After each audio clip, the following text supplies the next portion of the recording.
Okay.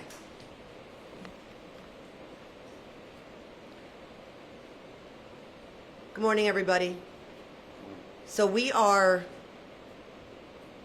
very pleased to report this morning that we've made a very significant arrest in the Oregon Avenue shooting that we had a few days ago. You guys are all familiar with the fact that we had a homeless family of 5 down on their luck, sleeping in their car when they were apparently randomly targeted by a shooter who came through and unloaded his 9mm weapon, striking the mother who was sleeping in the car in the head. Fortunately, the mother is recovering from her injuries. The kids were not struck. And our detectives and our police officers here at Tampa PD worked tirelessly for the past several days and were able to make an arrest. 21-year-old Christopher Stammet is currently in the Hillsborough County Jail with no bond.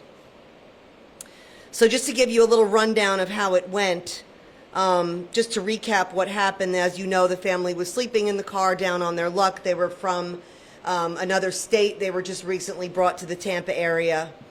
A witness saw a 2-door sedan that he described as either a 2006 to 2012, possibly a BMW coupe. Our detectives, again, worked tirelessly scanning the area for video. We were able to find video from some residences and from businesses, and we identified a 2012 2-door BMW 300 series, registered to Christopher Stammet. Detectives found his car located in a garage down on Marcellus Circle, which is his girlfriend's residence. Detectives came in contact with him at that home. We did a search warrant for his vehicle, found an unrelated firearm.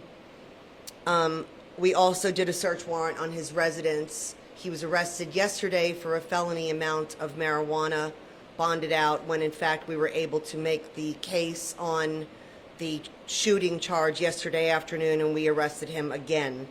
The way the case was made basically is shell casings. So when we were doing the search warrant in his home, we found shell casings that in fact matched the shell casings from the scene of the shooting. He is the only resident of his home. The shell casings were located in an internal bedroom in his home that has very high technology way for him to get into that bedroom. He actually has like a fingerprint ID to get into that bedroom. So there's no doubt that these shell casings belong to him. Again, when we tried to speak to him yesterday, he did ask for an attorney. We do have him currently again in the Hillsborough County Jail on 6 felony counts, 1 count of second-degree attempted murder, shooting into an occupied vehicle, 4 counts of aggravated assault with a deadly weapon. Our pregnant victim is doing fine. She's still in the hospital recovering from her injuries. The children are, in fact, in Florida with family, but not in Tampa anymore. We are very, very fortunate that this could have been a much more serious situation, and we're just very glad that this very dangerous individual is off the street. The shell casings? Yeah. So the shell casings have almost like a fingerprint on them that we can tell that the shell casings match from the same weapon. It is high tech. It's called NIBIN, N-I-B-I-N, and we are able to make cases that identify similar guns used in similar pattern crimes around the city, including this case. So it's almost like he left a fingerprint behind at the scene. Yes, sir. You said that the weapon in the vehicle was unrelated, but yes. Were the shell casings not from the weapon that you recovered? The shell casings were not from the weapon that we recovered. Correct. Correct. There was shell casings in his apartment that were from the scene of the crime. We have not recovered that weapon yet. Say that again? No, he hasn't provided a motive. We're not really sure what the motive is at this point. You guys may remember that the victims had clothing covering their windows, and they had a visor in the front windshield of the vehicle, so we're not sure that he even knew who was in the car. We do know from his girlfriend that apparently he's been displaying paranoia over the last couple weeks and thinks people are stalking him. So we're not sure if that's the motive here or not. We're still working through those details. Again, we made this arrest in basically 72 hours of the crime being committed.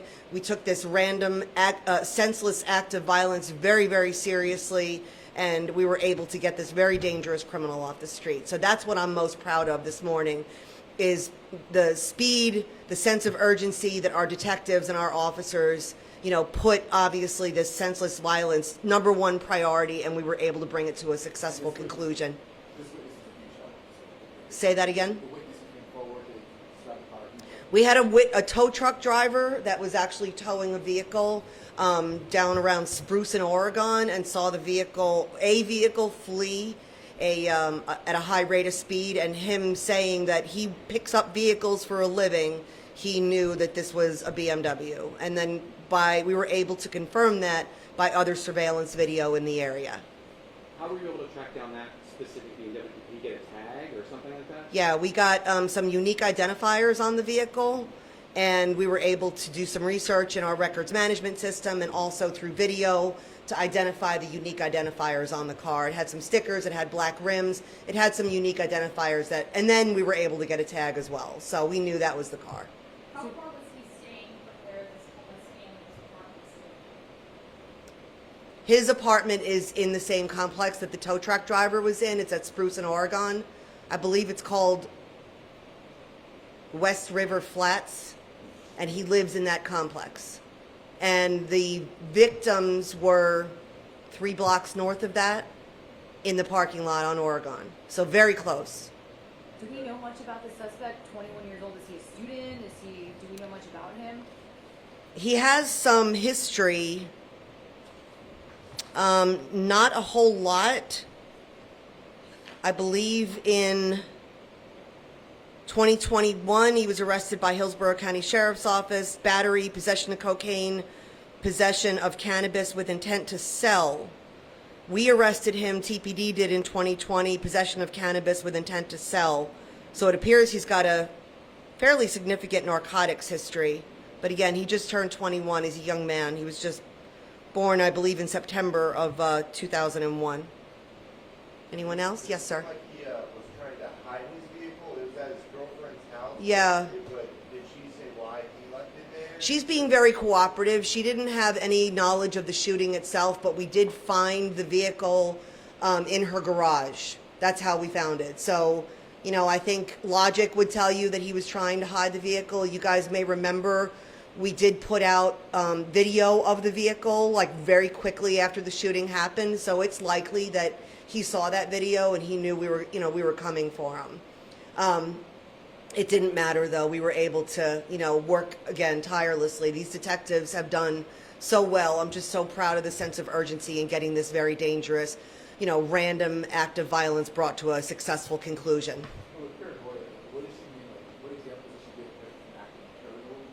I can't hear you for some. What examples? Did she give any examples of how he was acting? She said paranoid. What? Yeah, she said that he's been paranoid the last couple weeks. They haven't been dating very long. Apparently there's some ex-girlfriend and he thinks people are stalking him. I don't really have a lot of detail on that, but I do know that there was some, she did tell us that he's been acting a little funny lately. I'm not sure what exactly that is.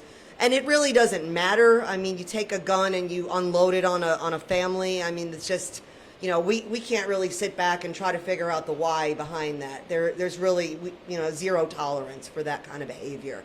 Now, Chief, for other homeless families that are sleeping in their cars across Tampa, just what message do you give to them to make any more work for people like this? Yeah, I mean, I really, once we reported that this happened, we were talking about how random it was, and we were talking about, homeless families being alert and aware of their surroundings. But now that I see it's a little bit less random, and he probably thought that there was someone in that car that was watching him, that makes me feel a little bit better, that there isn't just this random gun violence going on around the city.